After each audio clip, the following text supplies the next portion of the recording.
Est-ce que 1 Corinthiens 8,6 prouve que la Trinité est fausse? C'est pas la question que tu poses, mais c'est très souvent ce qui est impliqué derrière ce verset. On va le lire ensemble.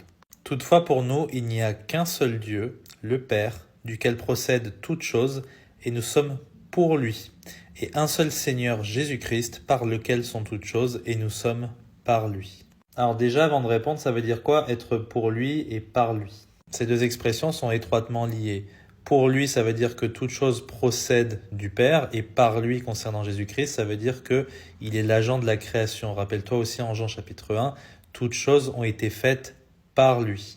Donc Dieu le Père est le créateur de tout ce qui existe, et toute la création, a eu lieu, si tu veux, par l'intermédiaire de Jésus-Christ, le Verbe incarné. Dieu dit et la lumière fut. Donc quand Dieu parle, Jésus est la parole, toute chose va être créée. Donc ils sont indissociables, ils forment un seul Dieu. Maintenant, dans le contexte, pourquoi est-ce que ce verset est important? Parce qu'il est question de viande sacrifiée aux idoles, au pluriel. Les idoles, ce sont des divinités, de fausses divinités, des démons, comme dira l'apôtre Paul aussi. Et dans ce monde, tu as beaucoup de gens qui mangent de la viande sacrifiée aux idoles.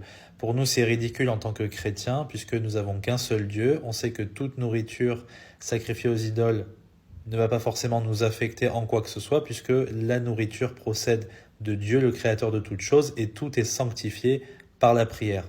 Aujourd'hui, en Jésus-Christ, on n'a plus ces restrictions alimentaires et non plus lieu d'être. Mais si ça affecte ta conscience de manger de la viande sacrifiée aux idoles, tu peux t'en abstenir.